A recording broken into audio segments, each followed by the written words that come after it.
When you look at the job market, you can't help but notice the fluctuating unemployment rates and the rise of startups. So I ask, is a 9-to-5 still necessary? Today, I sat down with rising entrepreneur in the fitness industry, Dawn Archer, who's currently leading a 50-state countrywide sweat tour.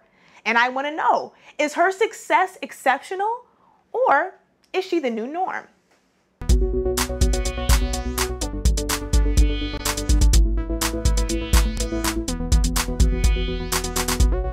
Some trainers, you'll see the results, so you kind of feel intimidated. And I know I'm not supposed to feel insecure, but her, she makes you feel like it's okay to be the way you are, it's okay to have more weight, it's okay to not be perfect, and let's work out together. You know, it's just the positive message she brings out. No matter the situations like today, it would have been easy to just cancel class. And no matter what, she just continues to push. She has a caring spirit, and no matter how big you are in class or how small you are in class, you're equal and you can just keep moving and have fun. It's easy to have fun and work out, and it's not that easy to just work out. And she just loves what she does, and it shows. Dawn, I am so hyped right now, girl.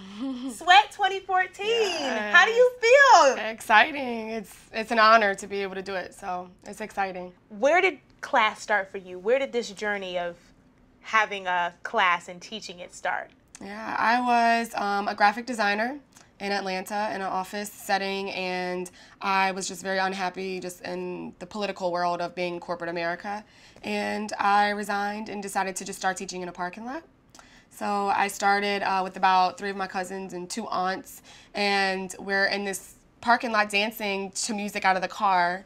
And slowly they told people at work, and then people at work told people at work, and people would drive by and see us. And it grew to 8 classes a week in the parking lot still, 2 classes on Saturday, and then 1 every other day of the week. And we grew to like over 60 women for each of those classes. Wow. Yeah, so, and then we slowly moved into a studio when it got cold, but I only had that for 3 months before we started the tour. Okay, so we got to go back. How did you come to putting together the sweat tour? It was a way for me to reach people with my class that couldn't come to me in my hometown of Richmond, Virginia. Everybody couldn't afford to come to me to take my classes at home, so I figured what better time for me to do this? When am I going to be able to go for a year and just travel? And I sold my car, put everything on a storage unit, and I just took off, took a one-way to LA, and I've been driving from state to state ever since. What gives you the confidence to do something like sell everything, sell your car, and drive state to state? Yeah, I don't know if it's the risk taker in me or if it's necessarily a confidence or like a purpose I feel like I had. Because when I started it, I didn't have no idea who's coming to class until the day of class. So, and that goes for any class that I teach on the tour. So it's more of a, this is my purpose, and I know that since I'm doing what I'm supposed to be doing, that people are going to come. So not really a confidence to do it, but just taking a risk and stepping out on faith to make it happen and be able to continue to do it. Do you feel crazy? Sometimes. Some days. Where did this massive following come from? My transformation, I think, being that I was a size 18, 210 pounds, almost a year and a half ago, people seeing that transition that I made and how I did it, and then they can participate and have that as well for themselves. I think it draws them immediately. So they see that before picture, and then they see where I am now, and they are addicted right away. How do you feel now? I mean, what did you say? Over 200 pounds, a size 16. What are you today? I don't weigh, and to be honest, I don't really track my clothes. I mean, I think I'm in like a 6'8" now, but I haven't weighed myself in over a year because to me it's too controlling and it's too obsessive, and it is discouraging as you start to build muscle. And I stress building muscle so that you can maintain your weight loss and so that your skin is nice and toned and tight after you have lost the weight. So I mean, I'm concerned with being happy. I have no goal weight. I have no goal size.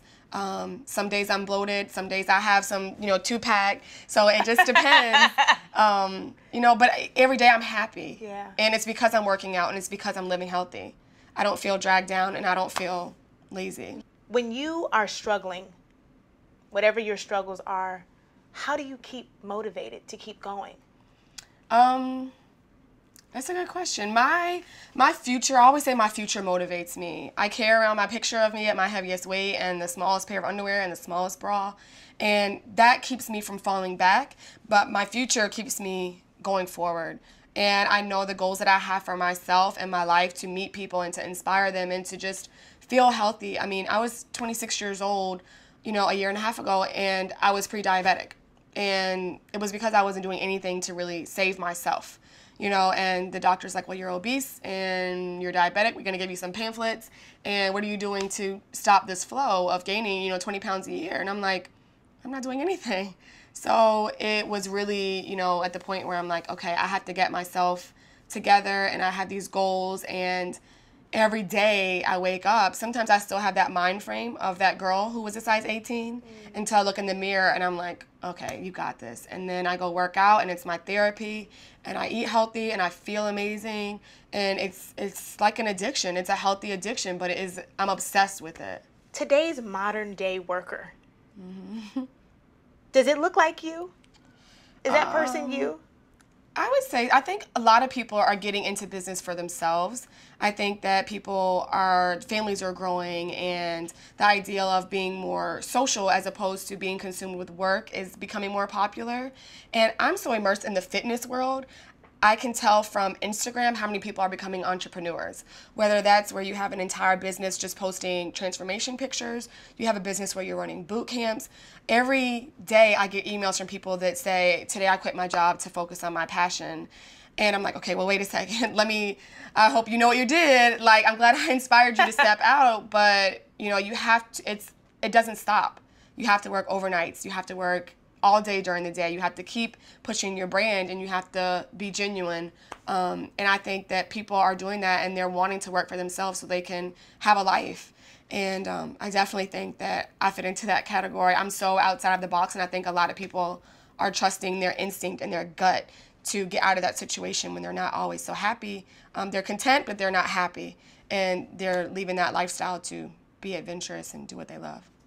Do you have any words of advice or inspiration for people who might be wanting to, you know, just drop it all and follow their passion? What would you say to those people? My number one rule is one word, whether it's weight loss, being successful in life, anything that you want. Of course, you want to pray on it and be consistent.